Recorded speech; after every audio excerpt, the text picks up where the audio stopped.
Being that we're Tony Hawk's production company, we always find ourselves in unique situations. We're used to shooting action sports in unconventional ways. That said, we feel like we knew what we were doing going into the shoot, but when we actually got up there, it was hectic. When you hit zero gravity, your body kind of freaks out on you. Part of you just wants to say, I'm gonna go enjoy this. Like, you take the camera, I'm gonna go float back here.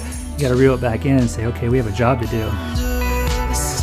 It's hard enough to control your body and compose the frame as good as you can, but then it gets compounded by the fact that there's flailing bodies.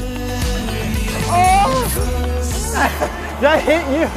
The one thing that saved us was the workflow, shooting 4K for HD output.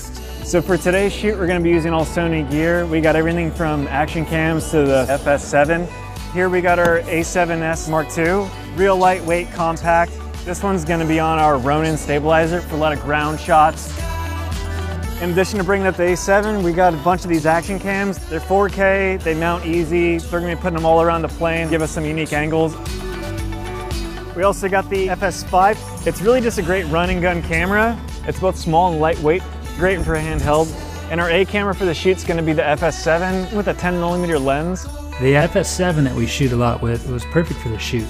The best part of it was shooting 60 frames a second in 4K.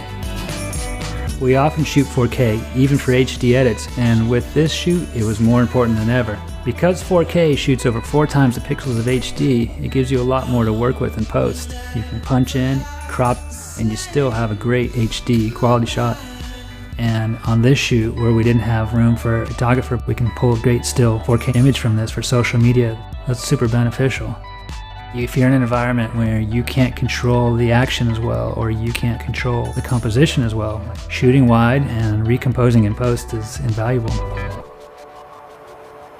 Well, for me and for Jaws, it was really hard pretending to skate in zero gravity. I feel like all of us were just kind of stuck in our own little worlds of making something happen. How was it doing that and holding a camera? I didn't even realize how strange things were until we looked at the Sony action cameras mounted.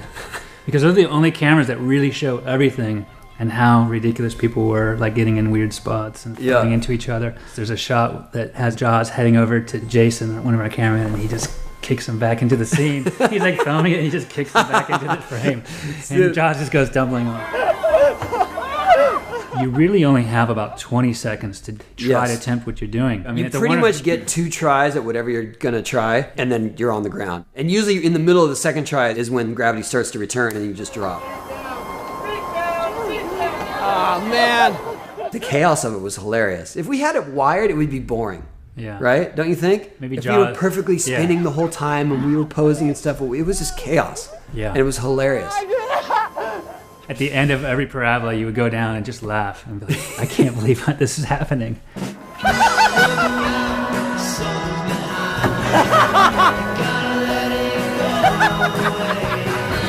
Despite being one of the most fun shoots in my entire life, this forward production could have failed if it wasn't for a good solid workflow. This is one of those perfect cases where you can see a 4K camera really saving an HD edit. To float around with these guys, it was incredible. Got some really amazing videos, and I can only imagine what we're going to do next.